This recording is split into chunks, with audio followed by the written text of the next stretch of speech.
Bien, el texto que vamos a analizar hoy no se anda con rodeos, desde luego. Para nada. Es de John MacArthur y la idea central es, bueno, es brutal. Acusa a buena parte del mundo evangélico de maltratar, de ofender, de tergiversar al Espíritu Santo. Uf, Es una afirmación muy, muy dura, así que vamos a ver cómo la construye. es durísima, sí. Y la misión de nuestro análisis es precisamente esa, ¿no? Ver las dos caras de la moneda que presenta el autor. Exacto. Por un lado, nos va a dar una clase de teología muy definida, muy clara, sobre quién es y qué hace el Espíritu Santo según su interpretación de las Escrituras. La parte doctrinal, digamos. Eso es.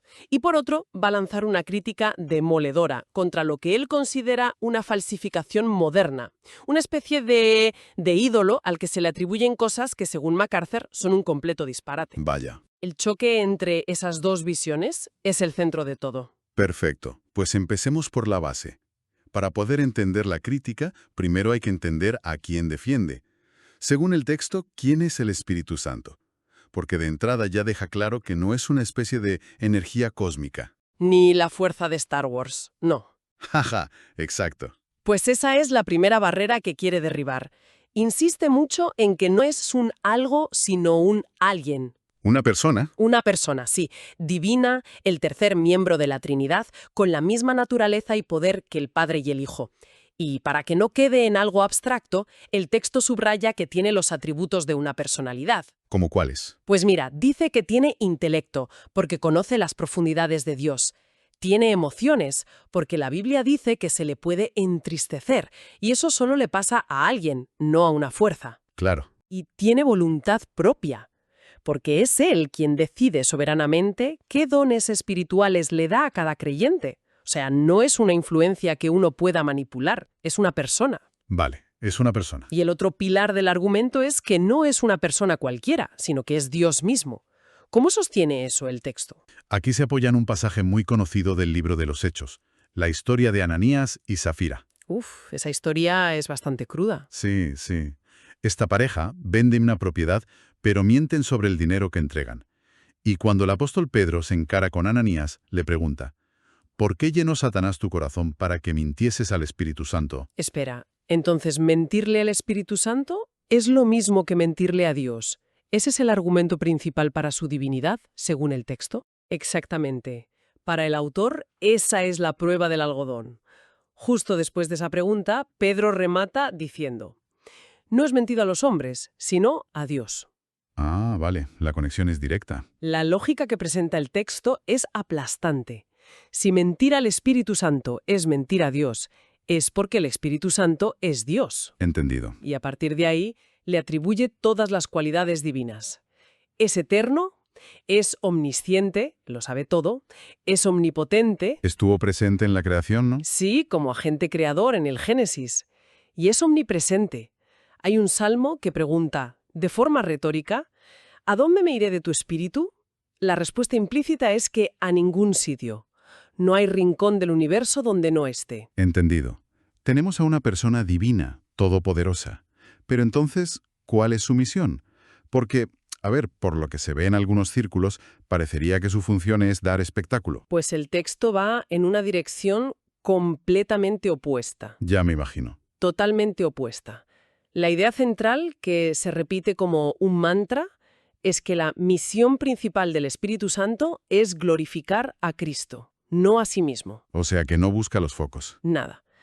El autor lo resume de forma muy directa. Donde obra el Espíritu Santo, Jesucristo es exaltado y todo lo demás pasa a un segundo plano. Y añade otra característica que para él es un detector infalible, la humildad. La humildad. Donde está el Espíritu Santo hay humildad. Por tanto, si lo que vemos es un espectáculo centrado en la exaltación de una persona, de un predicador, de un profeta, el texto es tajante. Eso no es obra del Espíritu. Es interesante porque le atribuye una función casi de tramoyista divino, ¿no? Que pone el foco sobre el actor principal que es Cristo y él se queda entre bambalinas. Es una analogía perfecta. Y esa labor entre bambalinas es inmensa. El texto despliega una lista de sus ministerios que es, de verdad, abrumadora. A ver. Según el autor, no hay un solo aspecto de la vida cristiana que no sea obra directa del Espíritu. Él es el autor que inspiró las Escrituras, Él es quien obró en la concepción de Cristo, en sus milagros, en sus enseñanzas. O sea que va mucho más allá de la experiencia personal del creyente. Sí, abarca toda la historia de la salvación. Pero en la vida personal es donde se vuelve más tangible, claro. El texto dice que es el Espíritu quien nos convence de pecado, quien nos regenera, nos da vida espiritual, quien nos va santificando poco a poco. Da dones. Intercede. Exacto. Nos da dones para servir. Intercede por nosotros cuando no sabemos ni qué pedir. Es un trabajo constante, profundo y transformador. Y esto es clave, porque establece que su obra es esa transformación interna, no necesariamente un evento externo y espectacular. Vale, entonces, si esa es la base que establece el autor, un Espíritu Santo que trabaja casi de incógnito para glorificar a Cristo a través de una obra profunda y humilde, choca frontalmente con mucho de lo que se ve hoy en día. Frontalmente. Y es aquí donde el texto se vuelve realmente crítico. Habla de blasfemia y abuso. Son palabras muy fuertes. Sí, aquí es donde el tono cambia por completo. La crítica se dirige a los movimientos que, según MacArthur, le atribuyen al Espíritu Santo un catálogo de experiencias que él directamente llama engaños. Engaños. ¿Cómo cuáles? No ha dicho, obras que no ha hecho y experiencias que no ha generado. Pero a ver, al meter en el mismo saco cosas como sueños o hablar en lenguas y llamarlos a todos engaños, ¿no corre el riesgo de invalidar la experiencia personal de millones de creyentes? ¿Aclara el texto dónde traza la línea? El texto no entra en el caso por caso, sino que critica el sistema. Su argumento es que el problema es cuando estas experiencias se convierten en el centro de la fe, ¿sabes? Ah, Cuando suplantan a las Escrituras y a la obra de santificación. Y la crítica más dura llega cuando afirma que hacer esto es, en la práctica, atribuir la obra de Satanás al Espíritu Santo. eso es gravísimo. Suena casi a una acusación de satanismo. Es muy fuerte. Es que lo presenta de una forma muy potente. Le da la vuelta por completo a lo que en teología se conoce como el pecado imperdonable. ¿Puedes explicar eso un poco? Sí, claro. En los Evangelios, ese pecado consistía en ver la obra clarísima de Dios a través de Cristo y atribuírsela al diablo. Los fariseos veían un milagro y decían, eso lo hace por el poder de Belcebú. Vale. Pues bien, el autor argumenta que hoy se comete la misma blasfemia, pero al revés. ¿Cómo que al revés? Se ven obras de engaño, de exaltación del ego, de falsos milagros, que él atribuye a Satanás y se dice, esto es obra del Espíritu Santo. Para él es la misma ofensa, pero invertida. Vaya tela. Y supongo que para que no quede en una crítica genérica el autor, apunta a algún movimiento en particular, ¿no? Sí, no se corta un pelo. Apunta directamente al movimiento carismático en su conjunto, usando una metáfora muy potente. Dice que han construido un becerro de oro. Un becerro de oro. Sí, que han robado el nombre del Espíritu Santo para crear una forma falsa, un ídolo de fabricación propia, en torno al cual danzan y celebran. Y como todo ídolo, no permite ser cuestionado. ¿A qué te refieres con que no permite ser cuestionado? A que se ha creado un ambiente donde cualquier crítica a estas supuestas manifestaciones se considera un ataque directo a Dios. Y para ilustrarlo, cuenta una anécdota con Benny Hinn. ¿El telepredicador? Ese mismo, uno de los más famosos y controvertidos. Según MacArthur, después de que él criticara sus prácticas, Hinn llegó a amenazarle en público diciendo que ojalá pudiera tomar su ametralladora del Espíritu Santo y volarle los sesos. Para. ¿Una ametralladora del Espíritu Santo? Tal cual. La imagen es increíblemente violenta. Supongo que el autor lo cuenta para subrayar hasta qué punto considera que se ha distorsionado la imagen de una figura que él asocia con la humildad y la paz. Exacto. La anécdota busca ser un ejemplo extremo de cómo, según él, este ídolo se defiende con amenazas y no con argumentos bíblicos. Se blinda ante cualquier examen doctrinal. Entiendo. Para que se entienda mejor, el texto pone un ejemplo muy concreto que tiene tela. La Nueva Reforma Apostólica. ¿Qué es exactamente este movimiento? Es un caso de estudio perfecto para la crítica del autor. La Nueva Reforma Apostólica, o NRA, es un movimiento que sostiene que desde el año 2001 Dios ha restaurado los oficios de apóstol y profeta. Como en el Nuevo Testamento. Tal cual. Y lo importante es que estos nuevos apóstoles no son solo líderes de iglesias, reclaman tener la misma autoridad, el mismo poder y la misma capacidad de recibir revelación directa de Dios que los 12 apóstoles originales. Eso es una afirmación muy, muy seria. Implica que sus palabras tendrían una autoridad casi equiparable a la de la Biblia. Esa es la implicación, y ahí está el problema para el autor.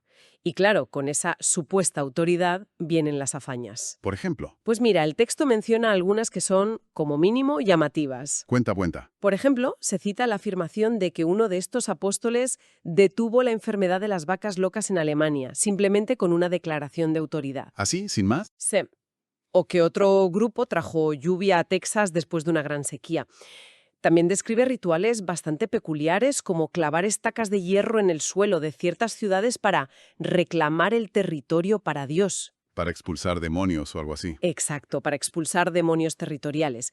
El texto menciona cómo viajan a logias masónicas para enfrentarse a un supuesto demonio llamado Vale. Suena a una especie de guerra espiritual muy física, muy tangible. Y creo que el texto también menciona que este movimiento tiene una vertiente política bastante clara. Sí, y aquí es donde la cosa se pone aún más interesante. El autor relata un evento de oración masivo que tuvo lugar en Houston, organizado por estos líderes, Ajá. al que acudió el entonces gobernador de Texas y candidato presidencial, Rick Perry. Y en ese evento, los apóstoles y profetas le impusieron las manos. ¿Y qué le dijeron? Le dijeron que Dios les había revelado directamente que Texas era el estado profético, el elegido para liderar un gran avivamiento espiritual y político en Estados Unidos. Y que él, Rick Perry, era la clave. Que él era una pieza clave en ese plan divino. Básicamente le estaban ungiendo como el candidato de Dios, basándose en su supuesta revelación directa. ¡Wow! Es meterse de lleno en la arena política con una autoridad que se autoproclama divina. Exacto. Y no queda ahí. El texto menciona otras afirmaciones políticas de este grupo, como que el Partido Demócrata está controlado por un poderoso demonio llamado Jezabel. Un demonio. Sí. De hecho, relata una visión que tuvo uno de sus profetas, que es muy gráfica. Describió este demonio Jezabel levantándose la falda para revelar a un pequeño dragón Baal y otros demonios que salían de debajo. Madre mía. Para el autor, todo esto, esta mezcla de política, rituales extraños y supuestas revelaciones, no es solo un error teológico. Lo califica directamente de una forma atroz de blasfemia. Entiendo. Después de ver estos ejemplos, la pregunta es, ¿cuál es la consecuencia final de todo esto, según el autor? Parece que su mayor lamento es una especie de pérdida de rumbo en la fe de la gente. Sí, el texto traza un contraste muy claro, casi melancólico, entre el pasado y el presente. ¿En qué sentido? El autor recuerda sus primeros años como pastor. Dice que en aquella época los jóvenes que se acercaban a él estaban obsesionados con la santificación. Ah, ¿sí? ¿Sí? Sus preguntas eran siempre del tipo: ¿cómo puedo vencer este pecado en mi vida? ¿Cómo puedo ser más como Cristo? ¿Cómo puedo honrar a Dios con mi conducta? Era una lucha interna, ¿sabes? Una preocupación por la piedad personal. Y sostiene que esa preocupación ha desaparecido. Exacto. Su diagnóstico es que hoy hay un desinterés casi total por esos temas. La conversación ha cambiado. ¿Y qué se pregunta la gente ahora? Pues ya nadie pregunta cómo ser más santo. La gente busca la experiencia, el milagro, la profecía, la solución pragmática a sus problemas. La obra lenta, profunda y sobrenatural del espíritu en el corazón ha sido reemplazada por la búsqueda de lo espectacular y lo inmediato. Se ha cambiado el foco de lo interno a lo externo. Precisamente. Y al hacerlo, la señal que el autor considera la marca de la verdadera obra del Espíritu, la humildad y la exaltación de Cristo, se ha perdido. ¿Y en su lugar qué hay? En su lugar, lo que ve es la exaltación del hombre, del profeta, del apóstol, de la experiencia personal. Cita un pasaje bíblico, de la carta a los Gálatas, que para él resume todo el problema. Habiendo comenzado por el Espíritu, ahora vais a acabar por la carne. Es decir, Empezasteis con una obra genuina de Dios en vuestro interior y la vais a cambiar por este espectáculo de esfuerzo humano y experiencias llamativas. Para él es una tragedia espiritual. entonces, si tuviéramos que resumir la gran conclusión, estamos ante un texto con dos partes muy definidas. Así es. Por un lado, una defensa teológica muy robusta. Nos define al Espíritu Santo como una persona divina, Dios mismo, cuyo trabajo principal, aunque inmenso y variado, es siempre el mismo: glorificar a Cristo. operando discretamente para producir santidad y humildad. Eso es. Y por otro lado, contrapone esa visión con una crítica feroz, sin concesiones, a movimientos modernos que, desde la perspectiva del autor, han creado un doble, una falsificación. Una imitación. Exacto. Los acusa de atribuirle al espíritu actividades sensacionalistas, engañosas y centradas en el hombre, que al final desvían la atención de lo que él considera el verdadero crecimiento espiritual. La tesis de MacArthur es que honrar de verdad al Espíritu Santo no es buscar la experiencia más extraña, sino entender correctamente su obra y someterse a ella. Exacto. Y esto nos deja con una reflexión final que va más allá de este texto, creo. A ver, En un mundo lleno de afirmaciones sobre lo sobrenatural, tanto dentro como fuera de la religión, la cuestión que plantea es universal. ¿Qué criterios se pueden usar para distinguir lo que es genuino de lo que podría ser, como sugiere este texto, una peligrosa falsificación que se aprovecha de la necesidad humana de Las trascendencia? reseñas están disponibles en los sitios web vikemisionera.net.pe y resenasdelibroscristianos.webnot.pe. Escuche y solicite reseñas de otros libros en nuestro sitio web.